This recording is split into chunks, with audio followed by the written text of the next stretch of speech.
Hello, everybody, and welcome to the Two Beers One podcast. Name change from Essentially Explained as we look to find a more adequate title for our podcast in the future. I mean, sadly today, I don't think I have any beers on hand, so it's bread for me, and for Dan, I don't know whether you've got a lovely Bread. you've got. So in this case, other breads are available. It's Two Breads One podcast in this case. Yeah. Yeah. And I totally made that up on the spot and didn't borrow that at all. From me, about 5 minutes before. No, not at all. No, completely original.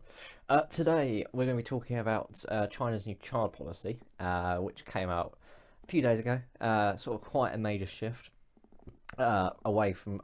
Were they running a one-child policy before? I know they used to. I don't know if that was the main thing they had recently. I'm not really up to date. Kind of weird. They brought it in for obviously population controls, and then it was quite strictly enforced, but it became looser apparently as it went by. Like, obviously they won't kill kids if they're born, but there were quite heavy fines, and then it became looser. And it's obviously the way with China is it's quite centralized, of course, but there is some dominion over like regional power. So it became slightly more loosely enforced as time went on, but yeah, no, now it's formally abolished and it's now 3.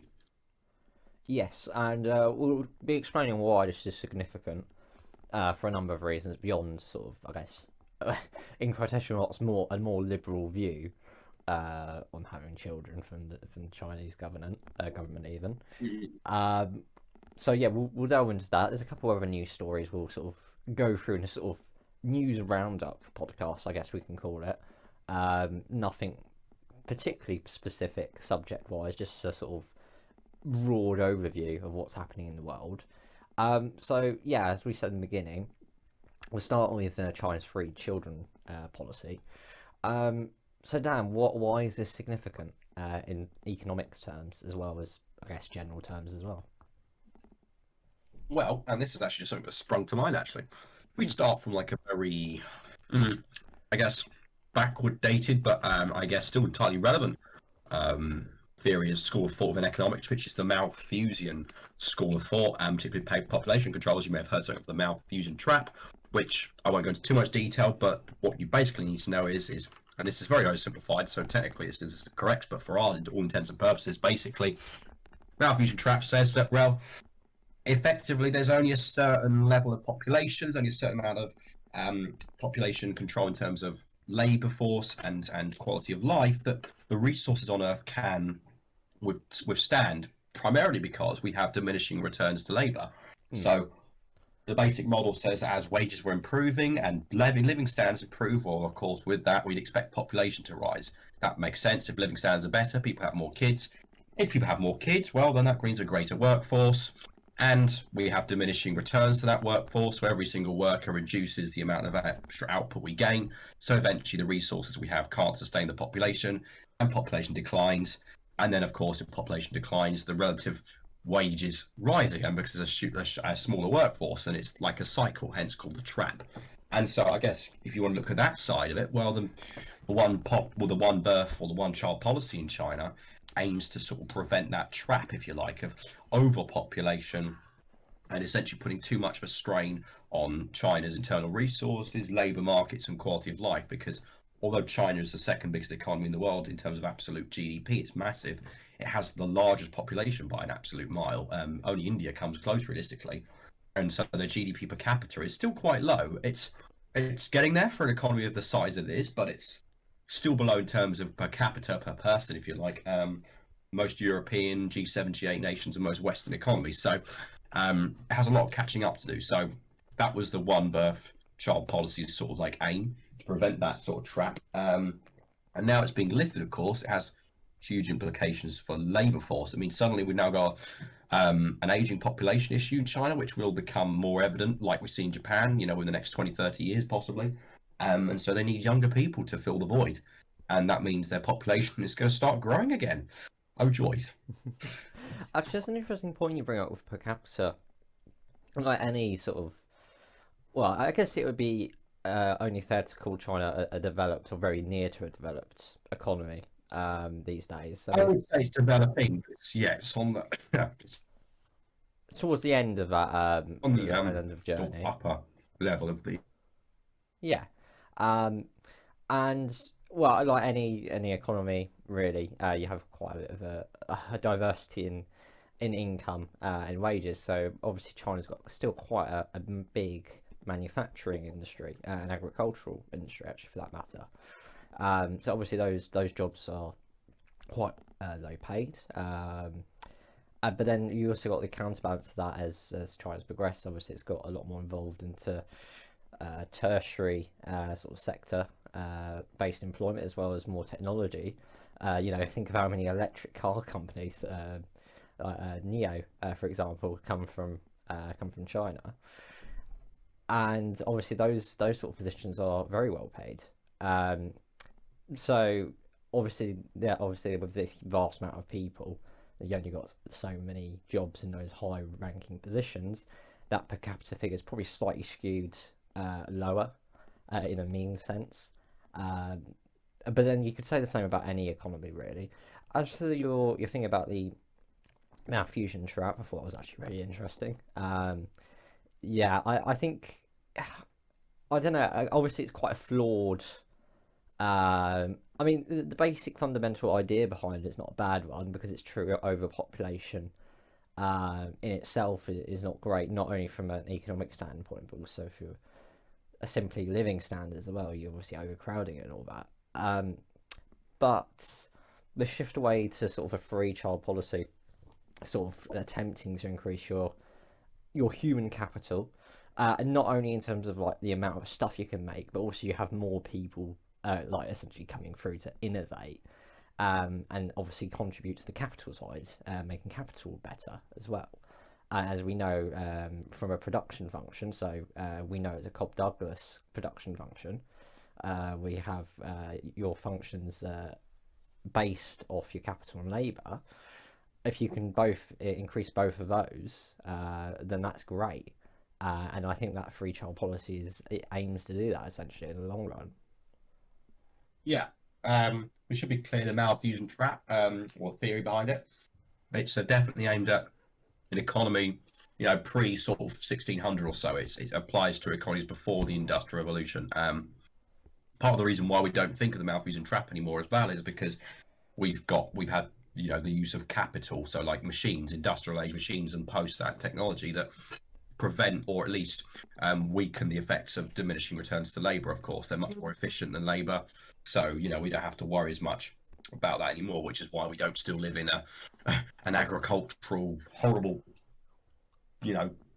sort of debt and plague-ridden world. Well, of course, some places in the world unfortunately still have that problem, but for most of the world, thankfully, it's not the case. And the economies that do struggle still are in a much better position today than they used to be. But yes, certainly a growth in the labour force, which is what this will do, will contribute to a growth in human capital. And yeah, as Martin said, human capital, even though it doesn't strictly come under capital itself, human capital comes under labour certainly, and there is an argument that human capital can be accounted for through output per worker. And then if you do various things with a Cobb Douglas production function that various academics have done over the years, then you can make a case that human capital can make up anywhere between 30 and 40% of total output. So it's huge here. The main problem with this is, of course, is that if your population starts to grow again, that puts huge stress on the existing infrastructure like education, hospitals, schools, all them sort of things, to maintain the quality or at least grow the quality of human capital in China. China's made great strides in infrastructure over the last 20, 30 years to upgrade its roads and technology and schools and buildings. So the quality this is of its human capital has increased massively, but it's still not equivalent entirely to those in the West, at least not at a general level. Average years of schooling is still lower, even though many people make the argument that, of course, children in China these days are likely to be brighter than a lot of Western kids, and it's probably true. But the main focus on China has to be not just to increase the quantity of it, but also maintain or at least increase the quality of its human capital as well. And if you've got more people being born with limited school places, well, then you'll possibly start to see a struggle on the quality of that. Apologies, I've got a slight cough today. You might be able to tell. Not COVID, don't worry. But just thought we'd clarify that. Yeah. can't be too careful these days. Yeah, I wouldn't want to be catching it through the chat. Christine, yeah. So we'll try to cut me coughing out, but if I do go into a coughing fit, Martin will step in. Don't worry. So yeah, China has to be careful, but it seems to be that if it carried on with this one birth child policy, of course, to every two parents, that means that its labour force is shrinking. It's what we call its dependency ratio, i.e., amount of people older who are ineligible for work outside the labour force to the total people in the labour force. The ratio or proportion increases. Your dependency ratio increases, and this policy tries to increase the amount of younger people in society. So you have less people dependent on the state and a larger workforce. So certainly from a production economic point of view, if the infrastructure is right, this is a really good idea. Yeah, I mean, we're talking obviously all about this policy's effects at a theoretical level. I'm just having a read of the article now, and actually, yeah, we were right that the child policy was scrapped in 2016, and they replaced it with a two-part child policy, which failed. So obviously, one will wonder whether this three-child policy will in fact do anything really, in truth, except for giving an option for those that can afford it. Because it says here the cost of raising children, especially in urban areas, has deterred many Chinese couples. I mean, and that's a problem. Obviously, not only do you see in China, but also in many Western economies. You know, I think I saw a figure, isn't it, like £250,000 to raise a child in the West. When we say the West, obviously, you're saying like the UK or the US. It's very expensive, and obviously those costs would be very similar, I'd imagine, relative speaking, anyway, in somewhere like China. So maybe a more effective policy would be, you know, giving some sort of higher social benefit, whether that be through a welfare payment, you know, through like child benefit schemes or something like that, maybe to encourage couples to have more kids, basically. You know, this is off the back of China having its lowest growth, you know, recorded, basically, and this is based on a census they did, once a decade census. So clearly it's a move to counteract that, and as you said earlier, to counteract the problem of a potentially aging population that we've obviously seen for decades, really, in Japan. You know, we might see in other East Asian economies as well in the future, whether that be Korea or whatever. So yeah, I think this policy in its own doesn't really do much. It'll be interesting to see what else they do to sort of encourage that, you know, increase in human capital, really. Yeah. I think the thing we've got to look out for here is that, as you said, we've got to encourage this human capital, and yes, we have to make sure that, well, China, not us, we're not the policymakers here, but China certainly has to make sure that, as we said, its infrastructure is dependable to keep up with this sort of rise in population. But yeah, you make a very valid point there, and I think also, with regard to this policy, the main thing you have to focus on is also, of course, sorry, my brain's just gone dead. Give me a second. We'll cut this out. Hold on. I was going to say, my brain just died. At the point it's gone. Hold on. I was going to say. Hold on. Come back to me. Give me a minute. Okay, no worries. Did you say again? I had it already, and then it will link perfectly with that, and now I've lost it. So what you want me to say? So what you're asking? What I said? So I was talking about how the policy by itself won't really do much without the supporting policies. Yeah. I've got it. Okay. I've got a fear about the opportunity costs of having children compared to not. There we go. That was what I was going to do. Okay. It was a European remarriage model I was going to talk about in China because it's very relevant to fertility. There we go. Got it. Well, yeah, go on about that. That actually sounds quite interesting. 3, 2, 1.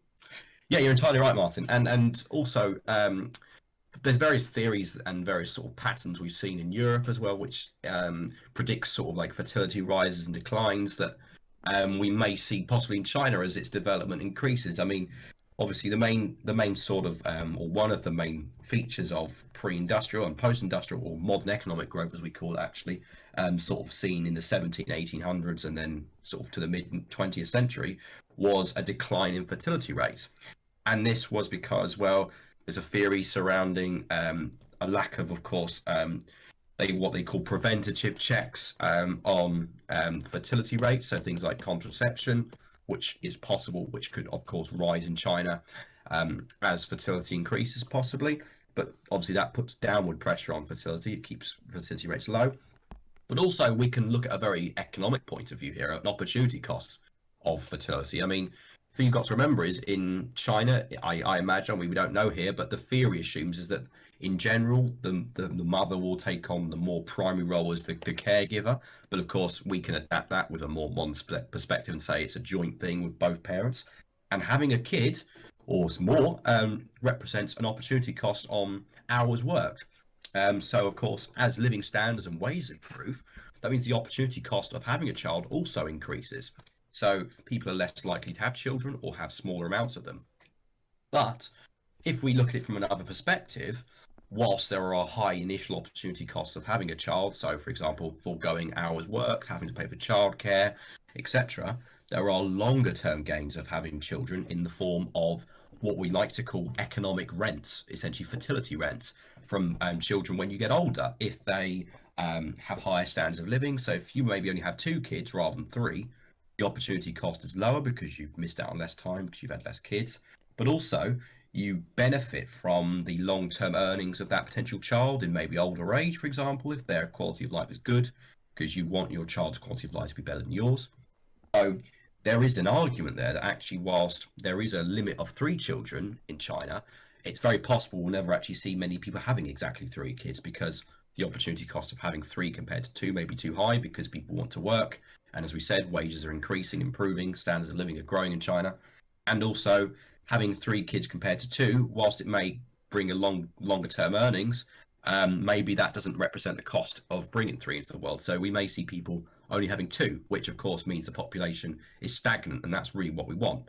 We don't want to see rapid growth, especially with China. So that was a European remarriage theory about people getting married later as economic conditions improve. There's less need to get married because you can be more financially independent. So people have kids later as well. And that's something we may see in China very soon, I imagine, if living standards keep going up the way they do. Yeah, I mean, it's quite interesting actually how marriage has changed, like perception of it, as you were saying earlier. Obviously, in the past, it was more of a, I find, I mean, well, it still is technically a contract, it's still something you have on a piece of paper, but obviously in the past, it was a lot more reliant on financial stability or marrying into a wealthy family Yeah. from both parties. And that sort of culture of it sort of being more sort of a contractual, almost like a business contract that still exists in some countries. I was watching a couple of documentaries actually, and it's something that Japan still has actually to a bit of an extent actually with sort of marriages. It's more of almost like a business relationship rather than one out of the sort of non, you know, I guess financial aspects, like things you'd think of in the West, so like love and all that sort of stuff. So I think with China, maybe. Oh, I'm joking, I'm joking, I'm joking. But yeah, no, maybe I'm not too sure, but I'd imagine maybe there's some sort of link there. So maybe in China there's also that same thing. It's still some sort of it's still sort of seen more as a mutual benefit thing rather than what we see in the West. I'm not sure. I'd have to do some research into that. Maybe someone in the comment section with more experience than that could sort of make. When we get a comment. Yeah, if we get a comment, I think we've got like 2 that haven't been like Yay! so Let's see if we get the comments to ratio, a comments to video ratio up. Come on, let's get it past 1 in one live. Come on. Loving the enthusiasm. But yeah, no, you're completely right. I mean, I don't know. I think it's more a symbolic change in policy more than anything else. It'll be interesting to see what they do in the next couple of years. We haven't really seen it. For example, in Japan, we haven't really seen a huge amount of. I don't think anyway, from what I've researched, a huge amount of like investment into policies to encourage more like domestic growth, population-wise. And obviously they've got Yeah. quite a restrictive immigration policy. It's quite difficult to get in and sustain a job there as a foreigner. I think maybe it's a bit easier in China in certain urban areas. Yeah, Open there's to, special economic zones where it's a bit easier to essentially, like, laws are relaxed on trade, investment, immigration laws. So there are the areas where you'll probably see, like looser laws on being able to move around and jobs and things, which are proxies for fertility. Obviously, if you can more easily get a job, more investment into the area, more jobs, and then of course that encourages more fertility. So yeah, special economic zones will be where you'd see probably hotspots of that. Yeah, I think even North Korea actually has a sort of a region, and I think in Beijing actually they've got a little trading North zone. Korea.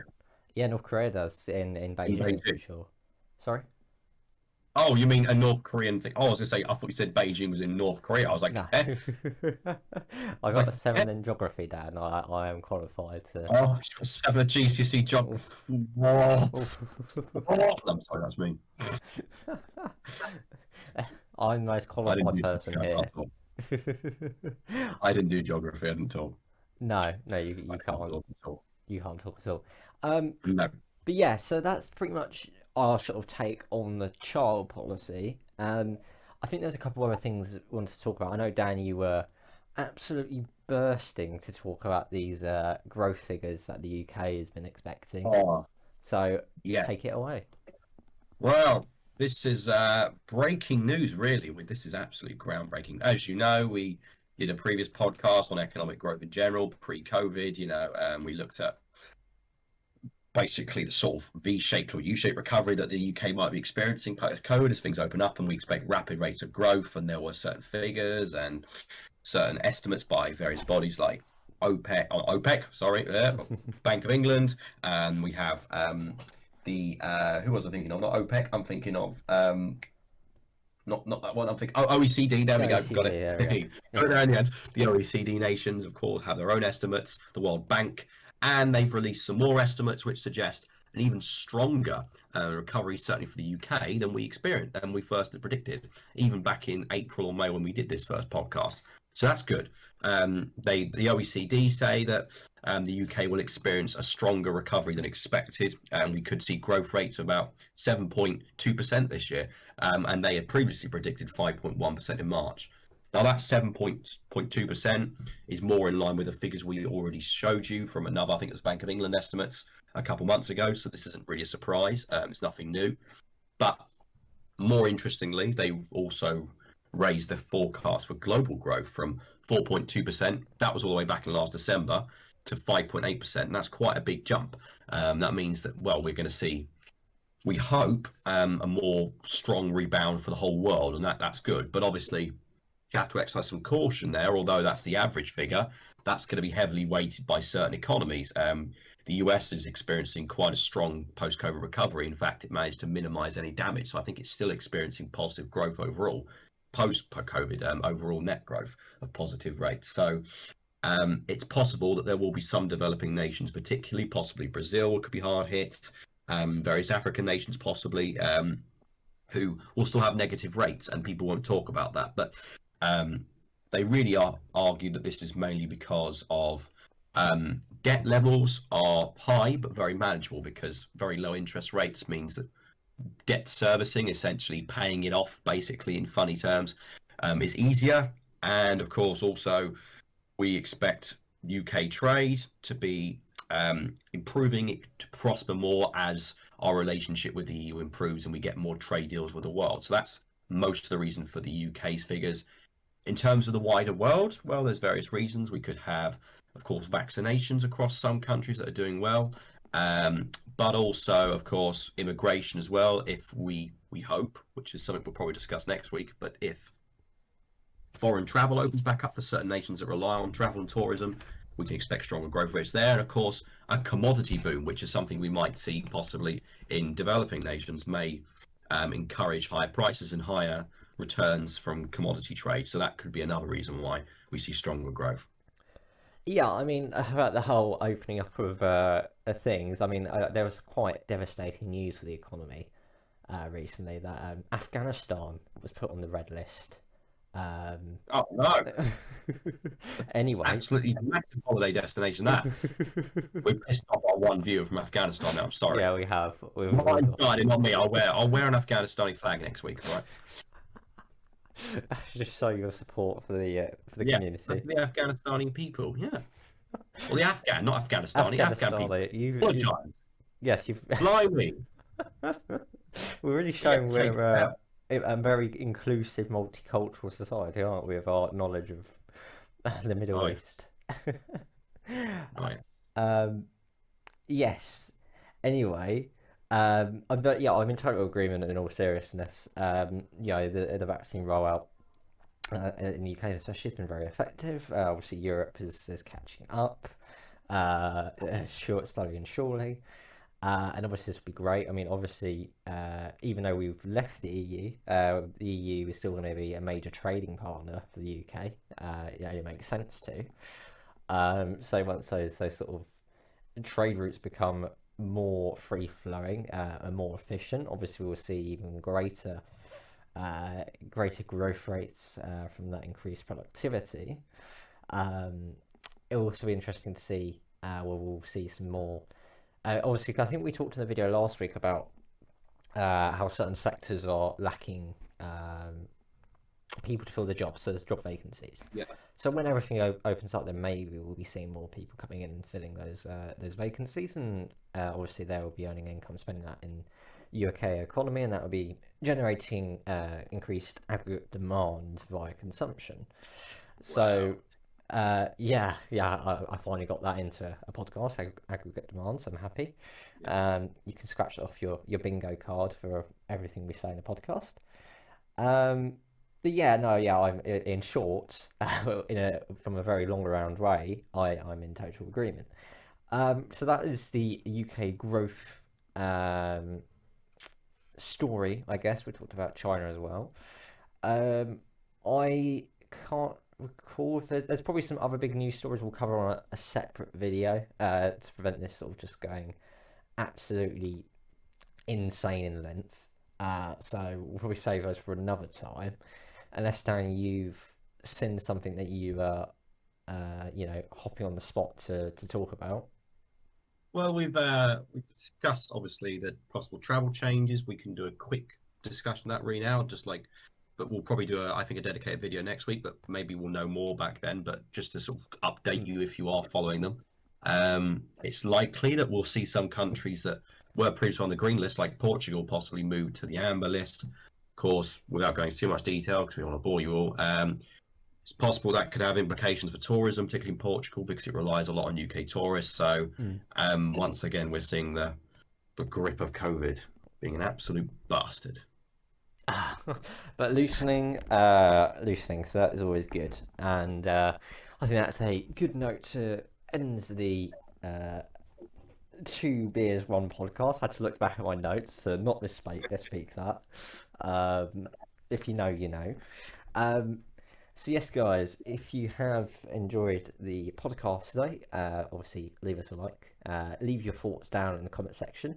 I know we joked about having two comments, but it'd be great if we could start a discussion about like your ideas and all that, and sort of floating stuff around. That'd be great. That's what the Please, aim of the channel is to do, basically please, start a discussion.